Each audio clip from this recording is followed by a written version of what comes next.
wabaye Imana itananiwe, wabaye Imana itananiwe, wabaye Imana itananiwe, yo wabaye Imana itananiwe. Ndatangazwa n'abantu bibuka cyane ibibi bakorewe kuruta ivyiza bakorewe. Niko kamakosa tuyaye ikibanza kinini mu mitima yacu, kuyibagira bikananirana. Yes, ni indirimbo nziza cyane, ku rubuga murayisangako. Imana ibahumugisha. Hello my beautiful people, ndabaramukije mwese bakunzi ba Eric Burundi TV aho muherereye hose mu gihugu cy'u Burundi. Waba uri mu Burundi cyangwa hanze y'igihugu, ndagutumiye kandi subscribe nimba utari bwakanda subscribe.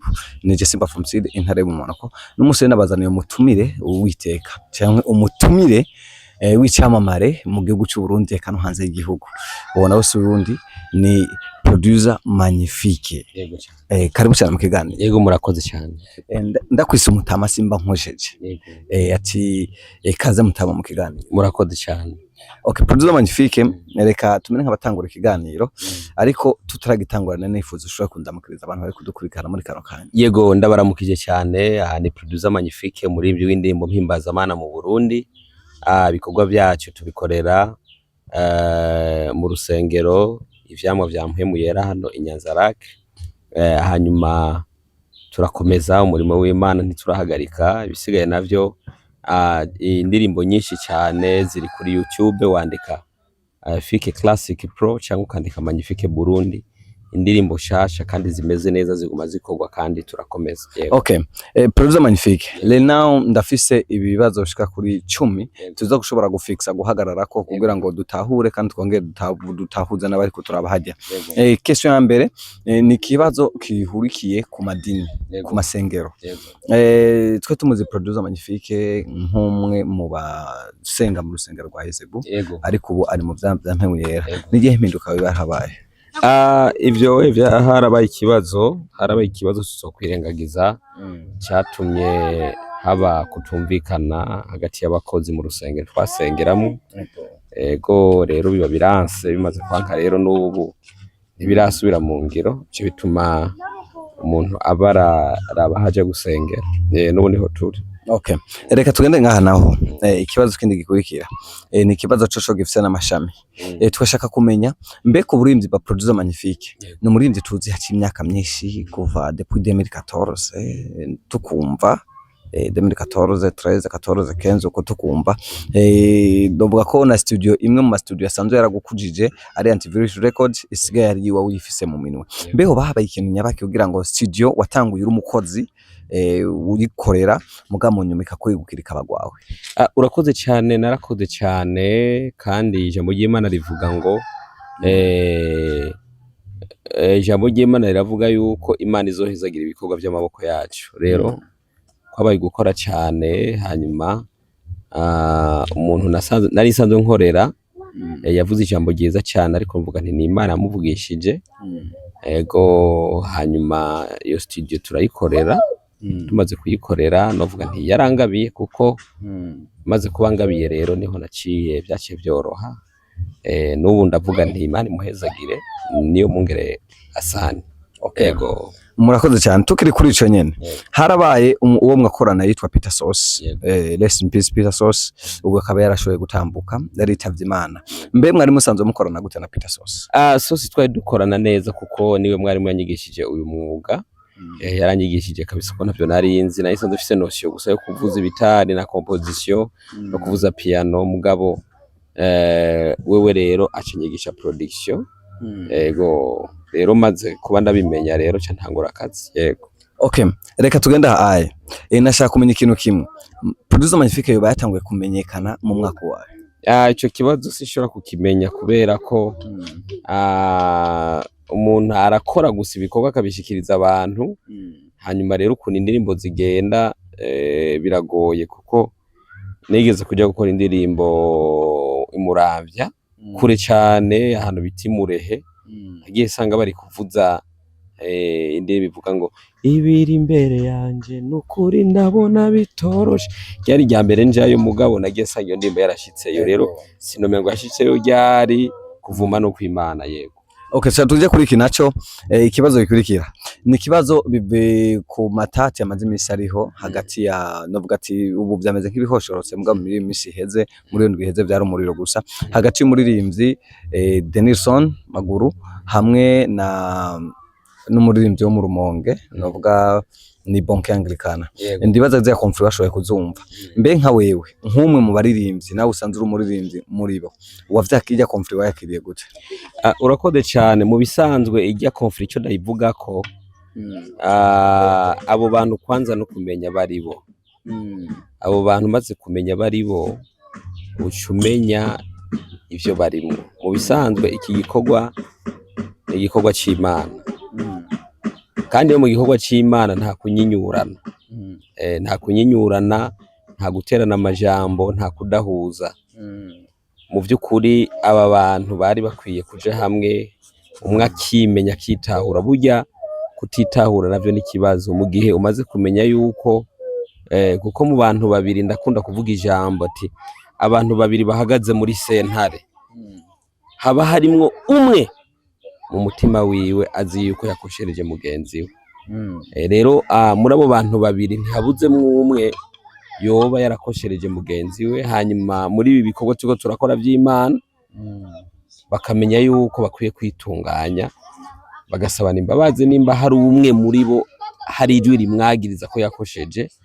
hanyuma bakubakana na burya basanzwe arabangirikana bose bakamenya ingene bereka abariko barabakurikirana ko bakiriye Yesu nk'umwami n'umukiza ku kwishurana amajambo afise umunyu ushobora ko umunyu abandi bashobora kumva ko ujya muntu arimo akabuto k'Imana ivuga giyo yego. Okay, ugerageje gufatira kuri izi conflict aya matati yabo ukarabaha yaba matati yabo yahaciye canke n'ubu nyene akiriho akangorongono ugerageje kuraba neza eske nice ikintu canke kuri wewe nihe ubona hoba hari kosa? Murakode cyane no kuvuga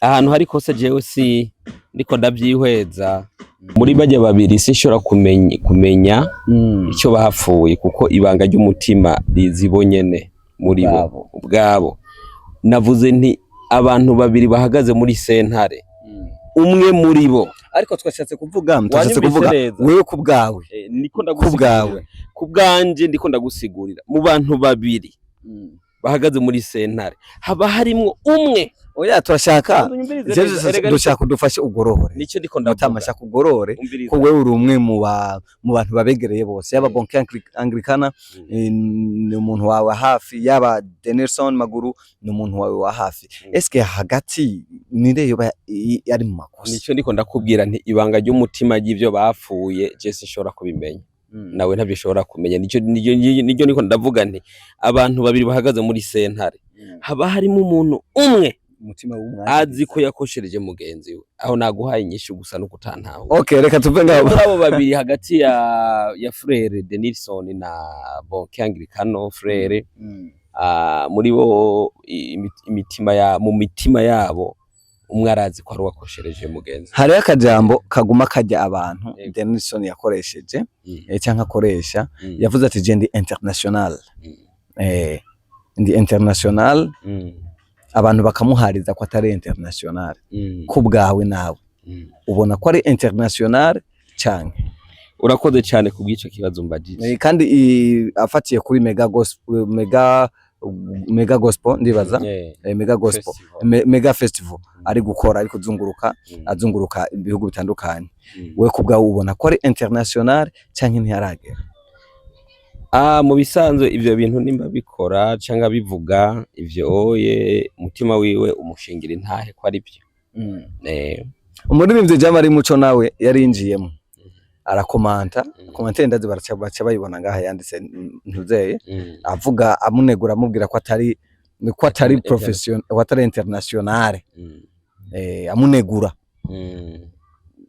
Mu bisanzwe jewe Denilson n'umugenzi kandi aranzi kuko tumaranye imyaka myinshi dukorana ibi bikorwa rero ikintu cyo kuvuga ko ari international icoye hajya bavuga ngo ibibogaboga ku munwa biba bivuye mu mutima.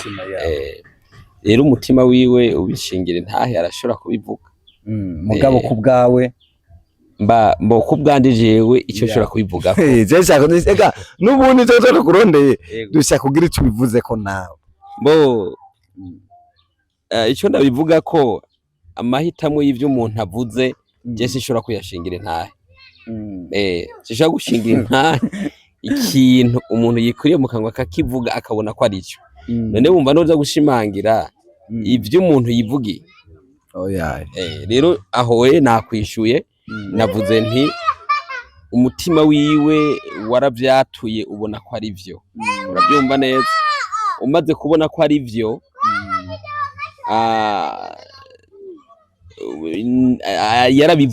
yarabivuze abona ko ari vyo ku ruhande rwiwiwe.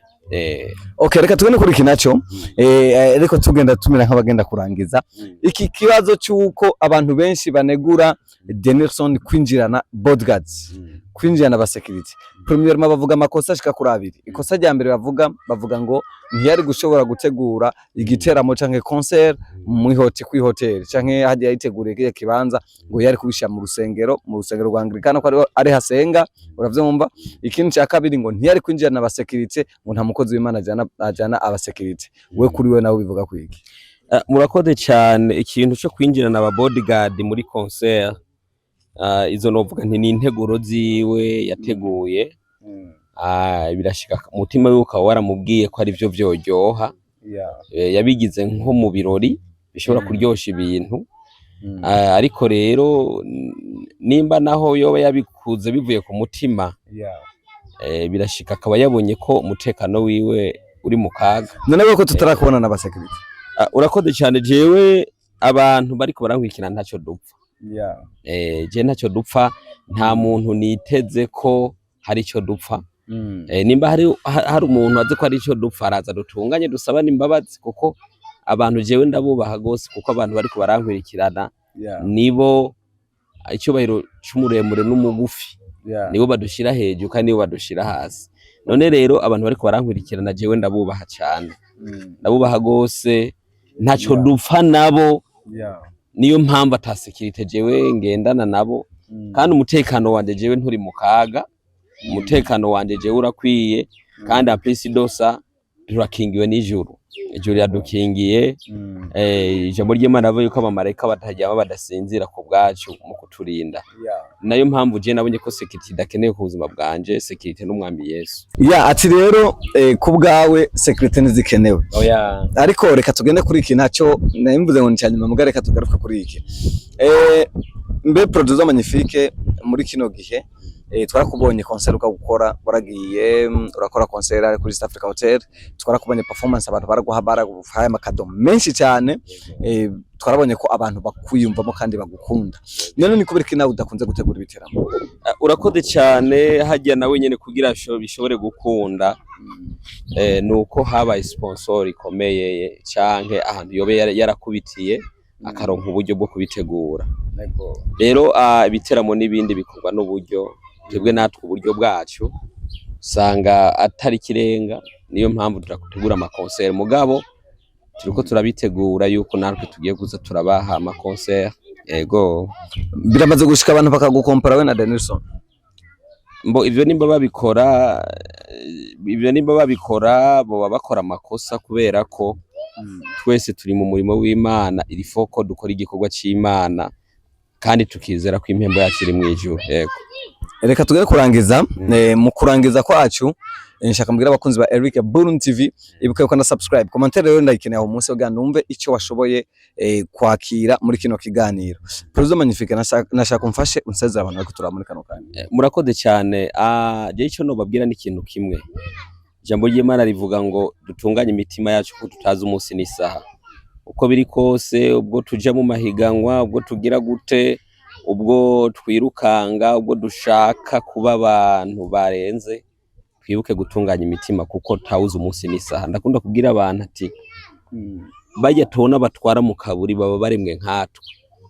Imana iraselektiona wowe ukabugiye, igaselektiona wowe ukabugiye. Kujya iselektiona nawe ushobora kuba mu rutonde rw'abaselektionwa.